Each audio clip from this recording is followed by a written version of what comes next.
कि जहां तक मतदाताओं की बात है, हिंदुस्तान में 60% से ज्यादा वोटिंग होती है। जो दुनिया के बड़े बड़े जनतंत्र जिसके लिए सोच सकते हैं, दुनिया का सबसे बड़ा जनतंत्र है भारत। दुनिया का सबसे बड़ी मतदाता सूची हमारे पास है, लगभग 90 करोड़ से 100 करोड़ के बीच में। सबसे बड़ी मतदाता सूची, सबसे बड़े चुनाव कर्मियों की फौज, सबसे ज्यादा मतदान करने वाले लोगों की संख्या, और इन सब के समक्ष, सारे मीडिया के समक्ष ये कहना कि अगर मतदाता सूची में आपका नाम एक बार और है तो आपने 2 बार मतदान किया होगा और कानूनी अपराध किया होगा, और मेरे सारे मतदाताओं को अपराधी बनाना और चुनाव आयोग शांत रहे, संभव नहीं। हलफनामा देना होगा या देश से माफी मांगनी होगी, तीसरा विकल्प नहीं है। कानून के अनुसार अगर समय रहते मतदाता सूचियों में त्रुटियां साझा न की जाएं, मतदाता द्वारा अपना प्रत्याशी चुनने के 45 डेज के भीतर माननीय उच्च न्यायालय में चुनाव याचिका दायर न की जाए और फिर वोट चोरी जैसे गलत शब्दों का इस्तेमाल करके जनता को गुमराह करने का असफल प्रयास किया जाए, तो यह भारत के संविधान का अपमान नहीं तो और क्या है। जहां तक कि मशीन रीडेबल मतदाता सूची का सवाल है, माननीय सुप्रीम कोर्ट 2019 में ही कह चुका है कि यह मतदाता की निजता का हनन हो सकता है। Voter privacy can be breached. हमने कुछ दिन पहले देखा कि कई मतदाताओं की फोटो उनकी अनुमति के बिना मीडिया के समक्ष रखी गई, उनके ऊपर आरोप लगाए गए, उनका इस्तेमाल किया गया। क्या अपनी माताओं, बहुओं, बेटियों सहित किसी भी मतदाता की सीसीटीवी वीडियो चुनाव आयोग को साझा करनी चाहिए क्या? मतदाता सूची में जिसका नाम होता है वही अपने प्रत्याशी को चयनित करने के लिए वोट डालता है। लोकसभा के चुनाव की प्रक्रिया में 1 करोड़ से भी अधिक कर्मचारी,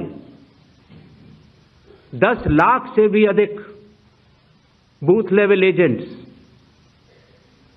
20 लाख से भी अधिक प्रत्याशियों के पोलिंग एजेंट्स चुनाव के लिए कार्य करते हैं।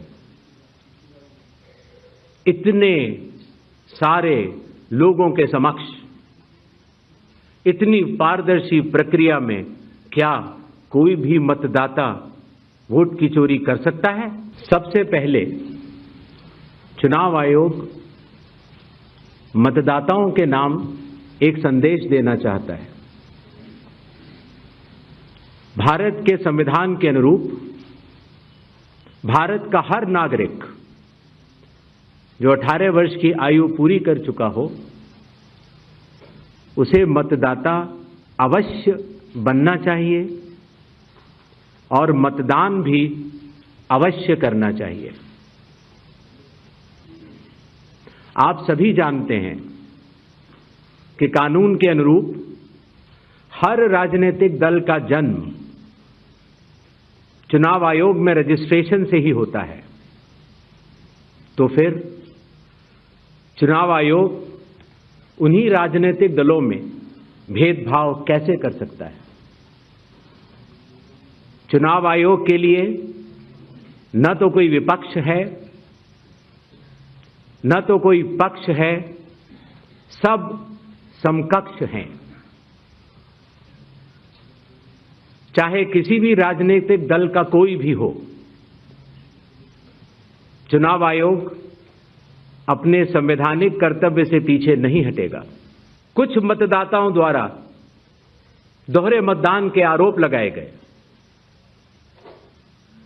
सबूत मांगने पर जवाब नहीं मिला।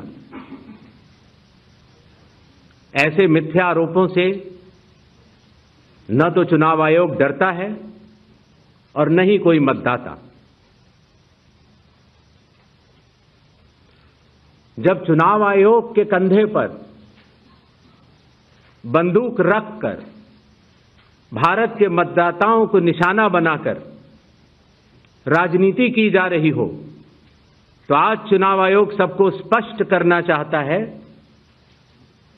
कि चुनाव आयोग निडरता के साथ सभी गरीब, अमीर, बुजुर्ग, महिला, युवा सहित सभी वर्गों और सभी धर्मों के मतदाताओं के साथ बिना किसी भेदभाव के चट्टान की तरह खड़ा था, खड़ा है और खड़ा रहेगा।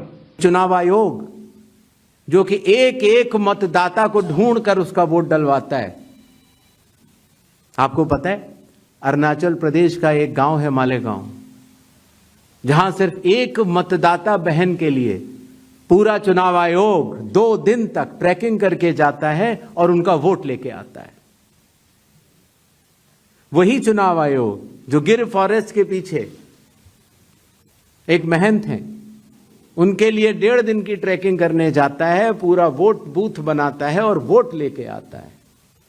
उस कर्मठता से, और आज से नहीं, 75 सालों से उस विरासत से, कर्मठता से कार्य करने वाले चुनाव आयोग के ऊपर अगर निराधार आरोप आप मतदाता सूची और मतदान को मिला के और जनता के सामने अगर ये कहें कि चोरी हो रही है, तो ये गलत बात है। जनता सब समझती है। किसी व्यक्ति के अगर 2 जगह वोट भी हों तो भी वो एक ही जगह वोट करने जाता है। 2 जगह वोट करना कानूनी अपराध है। और अगर कोई भी व्यक्ति ऐसा कहता है तो सबूत तो चाहिए। सबूत मांगा था, मिला नहीं।